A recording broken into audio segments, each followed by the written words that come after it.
Hello everyone, welcome to our YouTube channel World of Software Testing. So in the last lecture we have covered the third level of software testing, that is system testing. So in this lecture we are going to discuss about the next level, that is fourth level of software testing, that is acceptance testing. So after the system testing has been done, we can go for the acceptance testing. So here we have already covered these first three levels of testing: unit testing, integration testing, and the system testing. So let's understand the acceptance testing. The acceptance testing is also called as the user acceptance testing or the customer acceptance testing, or in short UAT or CAT. So we can also use CAT and UAT testing. So once the software testing is developed, that has to be accepted by the customer or the client. So in order to review the software application, user acceptance testing will be done. So what is user acceptance testing? The UAT is a type of testing performed by the end user or the client to verify or accept the software system before moving the software application to the production environment. So before any software moves to the production or to the user, that has to be accepted by the client and that has to be tested by the client. The UAT is done in the final phase of the testing after the functional integration and system testing is done. So in this we concentrate only on those features and scenarios which are regularly used by the customer, or mostly user scenarios for the business, or those scenarios which are used daily by the end user or the customer. So if the user or the end user is continuously using some of the functionality, that functionality scenarios are tested in this acceptance testing by the client or the end user. So however, the software has passed through three testing levels: unit testing, integration testing, system testing, but still there are some minor errors which can be identified when the system is used by the end user in actual scenario. So the main purpose of UAT is to validate the end-to-end business flow. It does not focus on cosmetic errors, spelling mistakes, or system testing. The user acceptance testing is carried out in a separate testing environment with the production like data set or the data setup. So why to perform UAT testing?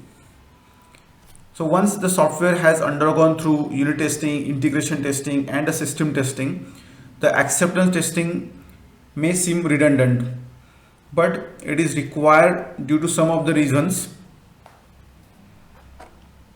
The first reason is during the development of project, if there are changes in the requirement and it may not be communicated effectively to the development team, so that can be missed out. So it's better to verify them in a user acceptance testing by the client or the end user before it moves to the production environment, so that to avoid any missing functionality. The second point is developers develop the functions by examining the requirement document on their own understanding and may not understand the actual requirements of a client. So let's say the client has given some of the requirement and then the developer has misunderstood it and then develop the functionality by his own understanding. So it may cause issues in the production environment. So again, to avoid such issues, it is better to have this UAT perform, so that we can get a exact feedback in the UAT itself from the client side. The third point is there may be some minor errors which can be identified only when the system is used by the end user in the actual scenario. So to find out these minor errors, acceptance testing is essential. So this is the third point. So these are some of the reasons we need to perform UAT testing before the application moves to the production environment. So once the application is bug free, we hand over it to the customer or a client No customer accept the application blindly before using it. They must verify it, or they are verifying it before it moves to the production. Hence, they do one round of testing for their satisfaction, which is known as a user acceptance testing or a customer acceptance testing. So let's understand some of the advantages of UAT testing. So the user acceptance testing helps the project team to know the further requirements from the users directly, as it involves the end users for the testing.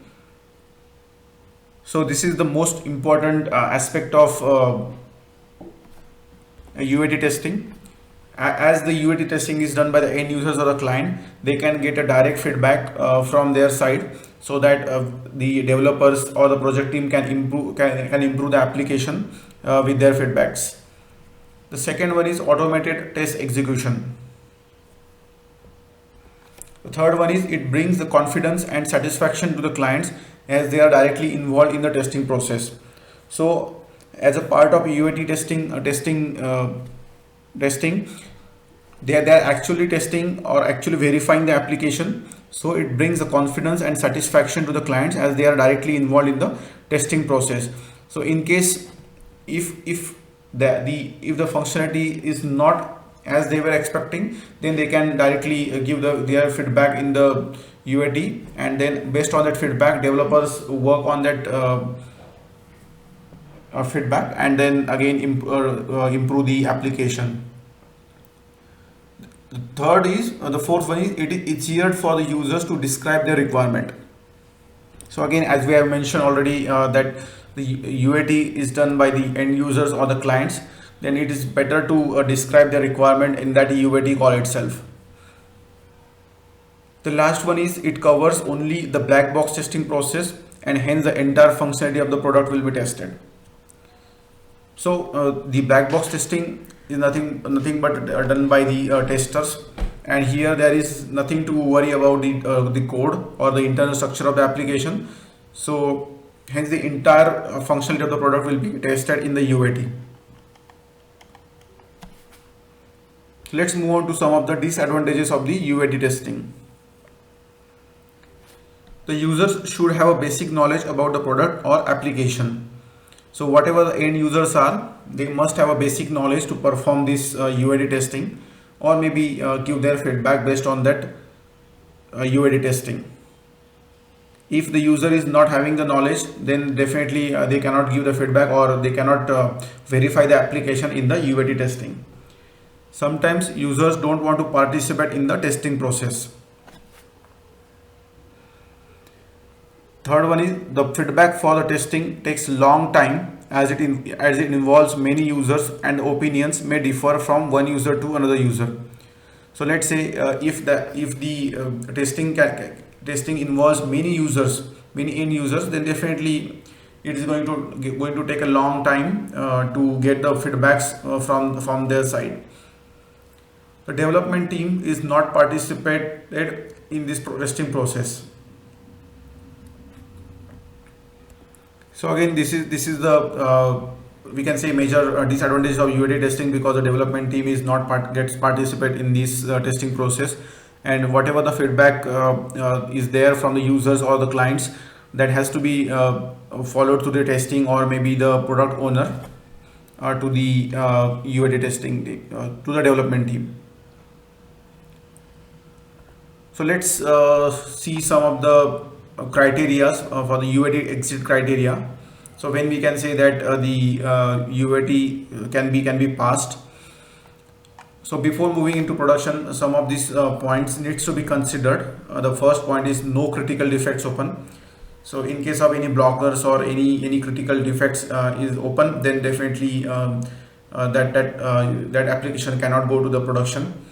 So that all has to be addressed and closed. The next is business process works satisfactorily. Again, the business process has to be worked satisfactorily with the help of the new application. So until it is not working fine, then it's no point to move that application to the production. And then the last one is UAT sign off meeting with all the stakeholders. So once the testing is done, once the application is verified by the users or clients, the UAT sign off will be done with all the stakeholders. So these are the exit criteria points that has to be considered before the application moves to the production. So that's it about the user acceptance testing. So thanks for watching this video. Please do subscribe our YouTube channel for such more interesting videos on software testing concepts, and click on the bell icon to get the latest updates from our YouTube channel, World of Software Testing. So thanks for watching. Thank you.